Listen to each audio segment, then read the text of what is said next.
Stéphane Bern et Mathieu Noël. Historiquement vôtre.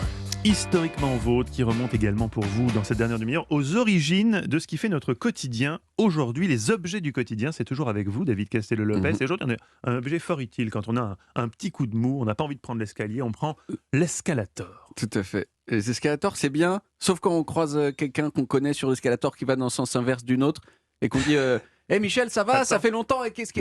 Bon, on se verra plus tard. Voilà, c'est ça, c'est un peu chiant. Il y a aussi ces moments où on est très gêné parce que c'est quelqu'un qu'on ne connaît pas très bien et qui a le moment où ça prend très longtemps. Vous le voyez arriver, vous voyez, et vous ne savez pas quoi dire parce que vous savez que vous ne pouvez pas vous arrêter. C'est un petit peu désagréable. Les escalators, ça tue les gens aussi.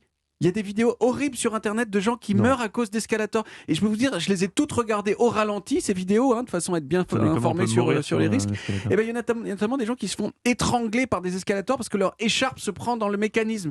Horrible. Oui. Vous voyez, il y a des gens qui tombent par-dessus la rambarde, emportés par la main courante, quoi. Il y a des gens qui tombent à l'intérieur de l'escalator parce qu'il y a une plaque qui est mal ajustée, ils se font broyer. Non. C'est vraiment pas du tout joli à voir, donc faites attention.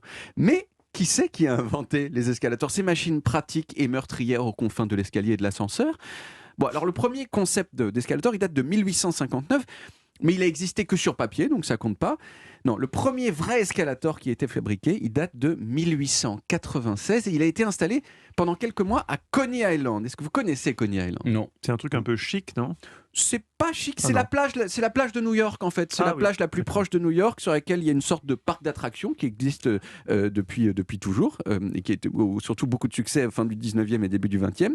Et en 15 jours, en 1896, il y a 75 000 personnes qui sont venues essayer l'escalator parce que c'était un peu une attraction. 1896. 1896. Incroyable. 75 000 personnes en 1896.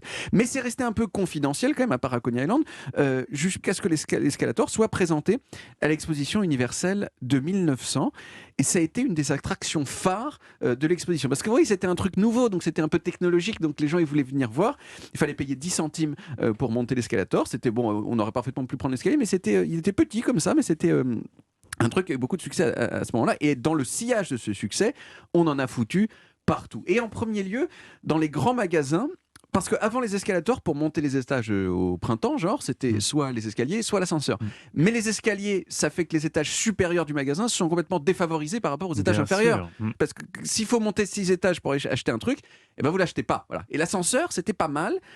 Mais le débit de l'ascenseur est nul. C'est-à-dire qu'il faut attendre, il y a un petit groupe qui peut le prendre à la fois. Alors que l'escalator, c'est quoi? Eh bien, c'est un ascenseur permanent. Et de ce point de vue-là, c'est le shopping qui a été le secteur le plus révolutionné par l'escalator. Alors depuis 120 ans, j'ai cherché, il n'y a pas eu beaucoup de modifications sur l'escalator. Ils étaient en bois, maintenant ils sont en métal. Ça a toujours été, depuis le début, c'est ces marches avec des peignes, vous voyez. Ils étaient électriques dès le début? Ils étaient électriques dès le début. Le premier prototype, ça pouvait être fait à la main, mais ça n'a jamais été réalisé. Donc oui, non, c'était vraiment pas très différent d'aujourd'hui. Au début du 21e siècle, on a inventé les escalators en spirale. Voilà, petite modification, mais c'est pas parce que normalement ils sont droits. Voilà, ils sont un petit peu en Puis on spirale. a fait les tapis roulants aussi. Oui, Par c'est le les même principe, aéroports. sauf que ça ne c'est monte plat. pas. Voilà, en gros, c'est tout. Je pourrais m'arrêter là, mais j'aimerais dire un mot sur cette tradition de politesse qui veut que les escalators soient divisés dans leur longueur par une ligne imaginaire du savoir-vivre. Si vous voulez rester statique, vous restez sur la Toujours à droite de cette ligne. Oui, certains de d'ailleurs façon- l'oublient un voilà, peu. sur la droite de cette ligne de façon à laisser la gauche de l'escalator libre pour ceux qui veulent marcher. Bon, c'est très bien. Et plein de fois dans ma vie, j'ai eu envie de tuer les gens qui restaient statiques sur la gauche alors que moi je voulais monter.